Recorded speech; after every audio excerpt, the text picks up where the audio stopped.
तकरीबन 2 साल पहले मैंने आईएएस को छोड़ के प्राइवेट सेक्टर को जॉइन कर लिया। लेकिन अभी तक लोग मुझसे पूछते हैं कि क्या मैं उस पावर को मिस नहीं करता? ये क्वेश्चन दूसरी तरह से भी आता है कि इतनी पावरफुल पोस्ट को छोड़ के मैं प्राइवेट सेक्टर में कैसे आया? तो आज का वीडियो इसी कांसेप्ट के बारे में, पावर के बारे में, मैंने आईएएस में रहते हुए पावर के बारे में क्या सीखा और इसके क्या मायने होते हैं मेरे लिए। मेरा नाम अनुराग श्रीवास्तव है। तकरीबन 18 साल के प्रोफेशनल एक्सपीरियंस में, जिसमें 16 साल इंडियन एडमिनिस्ट्रेटिव सर्विस में रहे और पिछले 2 साल प्राइवेट सेक्टर में, पावर के बारे में मैंने बहुत कुछ सीखा है। तो आज का वीडियो इसी बारे में। और इससे पहले कि हम आगे बढ़ें, अगर आपने हमारा चैनल अभी तक नहीं सब्सक्राइब किया है तो उसको ज़रूर कर लें, सो दैट ऐसे वीडियोस हम और बना पाएँ। तो चलिए शुरुआत करते हैं। मैंने आईआईटी कानपुर से अपनी इंजीनियरिंग कंप्लीट की 2005 में, and then I decided I will sit for civil services. Civil services में बैठने के कई कारण थे, और मैं ये झूठ कहूंगा अगर मैं ये कहूं कि उसमें पावर का कोई रोल नहीं था। इनफैक्ट हर एस्पिरेंट जो कि सिविल सर्विसेज अटेम्प्ट करता है, इस नौकरी के पावर के कंसेप्ट से थोड़ा प्रभावित होता है, और मैं भी अगर पूरा ना सही तो भी थोड़ा सा इससे प्रभावित हुआ था। 2006 के एग्जाम में मेरा सिलेक्शन हुआ, गॉड वाज काइंड में पहले अटेम्प्ट में सेलेक्ट हो गया, and in 2007 I join Indian administrative service. 2 साल की ट्रेनिंग के बाद मैं 2009 में सब डिविजनल ऑफिसर के रूप में पोस्ट हुआ। और आप कह सकते हैं कि शुरू शुरू में मुझे लगा कि अरे इस पोस्ट में कितनी सारी पावर है। आपके पास एक एसयूवी होती है, बीकन वाली व्हीकल होती है, आपके साथ एक पर्सनल सिक्योरिटी ऑफिसर चलता है, और शुरू शुरू में मुझे लगता था कि कितनी पावरफुल पोस्ट है ये।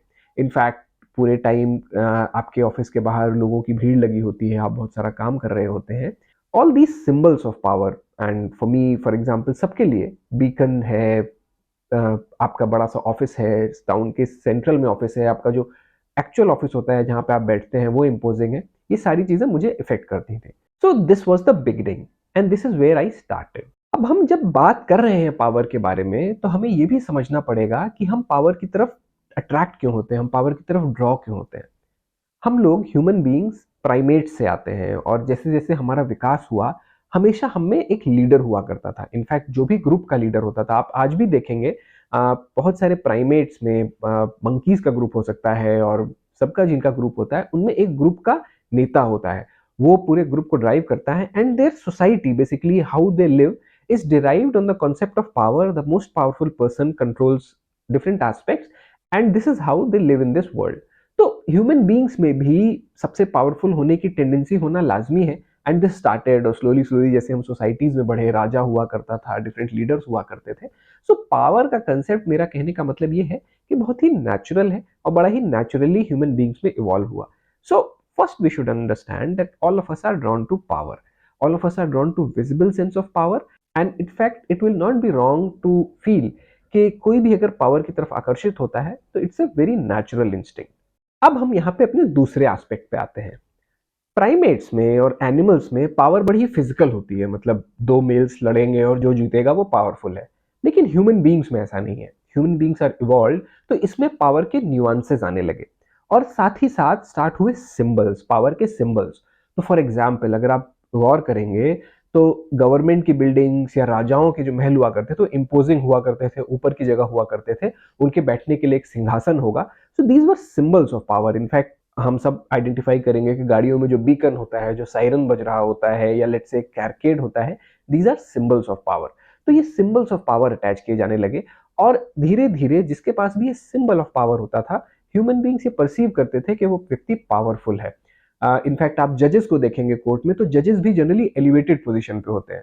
The idea is to subtly convey that these are powerful people.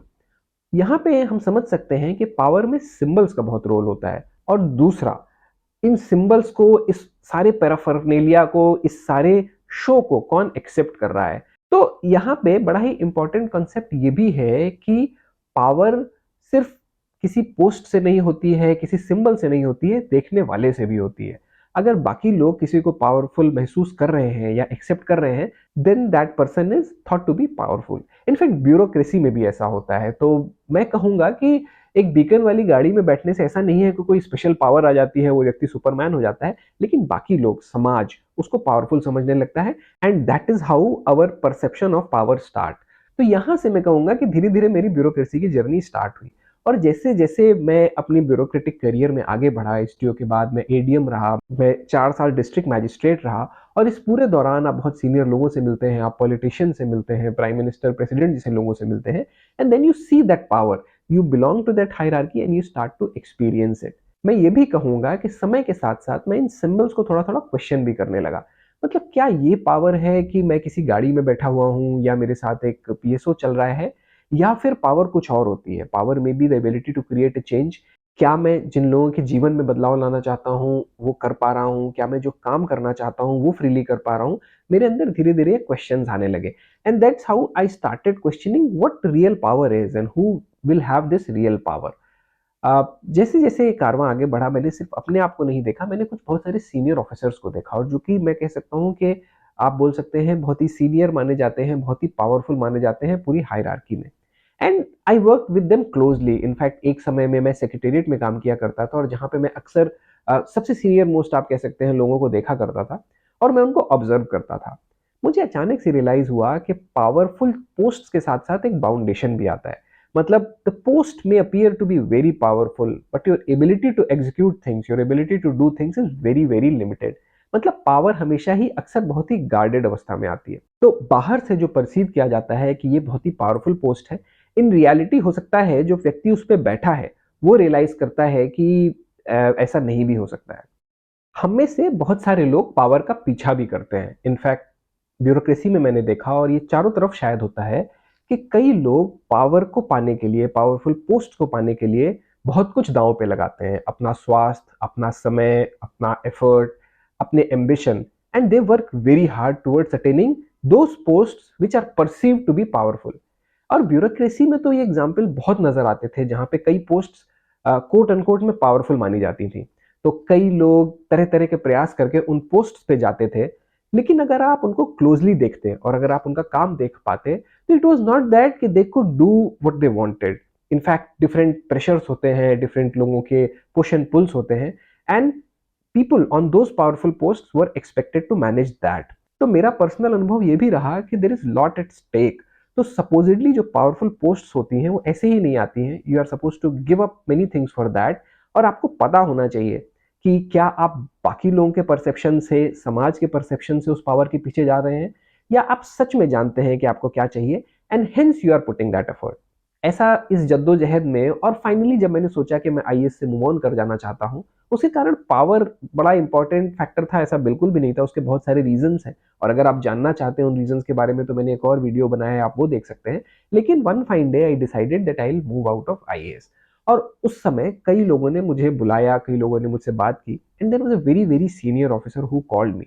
He wanted to convince me और उनके साथ मैं बैठा और वो मुझे समझा रहे थे कि इतनी पावरफुल पोस्ट है, इतनी इज्जत है और इतना सारा काम आप कर सकते हैं, आपका इतना बड़ा पैराफर्नेलिया होता है, how can I leave this service. और एक डेढ़ घंटा ये बात हुई। He was very nice to me and he wanted to convey that how powerful the post is. But अचानक से मैंने कॉन्ट्रास्ट ऑब्जर्व किया। जब भी लाइन पे मिनिस्टर फोन किया करते थे वो ऑलमोस्ट खड़े हो जा रहे थे, वो रिटायरमेंट के पास थे and I felt that his ability to say no, in fact he was accepting everything. धीरे धीरे शायद ब्यूरोक्रेट्स रियलाइज नहीं करते हैं लेकिन एक सर्विलिटी आ जाती है क्योंकि आप इस हायरार्की में होते हैं, एक तरह की सर्विलिटी भी आती है और वो मुझे उनके अंदर दिख रही थी। उस दिन मैंने डिसाइड किया कि इस तरह की पावर मुझे ड्रॉ नहीं करती है, ये नहीं चाहिए मुझे and I started finding answers for power. धीरे धीरे मैंने रियलाइज किया कि पावर चेयर से नहीं आती है। मैंने हिस्टोरिकल एग्जाम्पल्स को एसोसिएट करना शुरू किया और अचानक से मुझे महात्मा गांधी याद आए। आप सोच सकते हैं कि उस व्यक्ति की एक बात पे कितने सारे लोग जान देने के लिए तैयार हो जाते थे, कितने सारे लोग स्वतंत्रता आंदोलन में पार्टिसिपेट करते थे एंड आई फेल्ट प्रोबेबली दो that kind of power where people are willing to listen to you, people are willing to do different things for you, it's independent of the chair। मेरे लिए बहुत आसान हो गया decide करना कि power chair से नहीं होती है, पावर आपकी काबिलियत से होती है, पावर आपके एबिलिटी से होती है कि क्या आप चेंज कर सकते हैं and this became my definition of power. In fact मैं ये भी कहूंगा कि पावर की डेफिनेशन सब्जेक्टिव होती है। हर किसी के लिए अलग अलग मायने हो सकते हैं उस पावर के and there is nothing right और रॉन्ग अबाउट इट। यहाँ पे मैं सिर्फ अपने डेफिनेशन के बारे में बात कर रहा हूँ।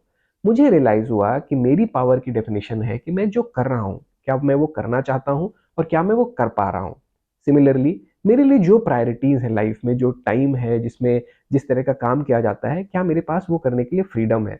तो मैंने एक अपनी डेफिनेशन इवॉल्व की पावर की, and that is when I realised कि for me the concept of power has changed from the time जब मैंने यंग एसटीओ के तौर पे जॉइन किया था और आज जब मैं यहाँ पे हूँ, तो मेरे लिए concept of power has totally changed. For example, आज मैं ये वीडियो भी बना रहा हूँ और आप इस वीडियो को देख रहे हैं, मैं आप तक पहुँच पा रहा हूँ। I feel even this work is important. Now I get the freedom to do what I want, and in my definition of power, this perfectly fits. तो ये मेरी बातें थी पावर के बारे में। आपकी भी अगर कोई डेफिनेशन है, आप भी जो पावर के बारे में समझते हैं, ज़रूर कमेंट करें, बताएं। अगर किसी और तरह के वीडियोस आप चाहते हैं कि हम बनाएं, तो प्लीज़ वो कमेंट करें। और यहाँ तक इसको देखने के लिए बहुत बहुत धन्यवाद।